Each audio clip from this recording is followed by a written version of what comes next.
Sonuç olarak bunu benim için yapmanızı istiyorum. Sorusu olan var mı? Bize bir şey demedin ki. Yalnızca sonuç olarak bunu benim için yapın dedin. Sonuç olarak bunu benim için yapmanızı istiyorum. Sorusu olan var mı? Bize bir şey demedin ki. Yalnızca sonuç olarak bunu benim için yapın dedin. Sonuç olarak bunu benim için yapmanızı istiyorum. Sorusu olan var mı? Bize bir şey demedin ki. Yalnızca sonuç olarak bunu benim için yapın dedin. Sonuç olarak bunu benim için yapmanızı istiyorum. Sorusu olan var mı? Bize bir şey demedin ki. Yalnızca sonuç olarak bunu benim için yapın dedin. Sonuç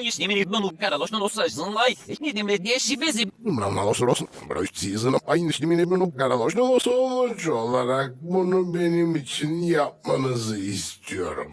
Sorusu olan var mı? Bize bir şey demedin ki. Yalnızca sonuç olarak bunu benim için yapın dedin. Sonuç olarak bunu benim için yapmanızı istiyorum. Sorusu olan var mı? Bize bir şey demedin ki. Yalnızca sonuç olarak bunu benim için yapın dedin. Sonuç olarak bunu benim için yapmanızı istiyorum. Sorusu olan var mı? Bize bir şey demedin ki. Yalnızca sonuç olarak bunu benim için yapın dedin. Sonuç olarak bunu benim için yapmanızı istiyorum. Sorusu olan var mı? Bize bir şey demedin ki. Yalnızca sonuç olarak bunu benim için yapın dedin. Sonuç olarak bunu benim için yapmanızı istiyorum. Sorusu olan var mı? Bize bir şey demedin ki. Yalnızca sonuç olarak bunu benim için yapın dedin.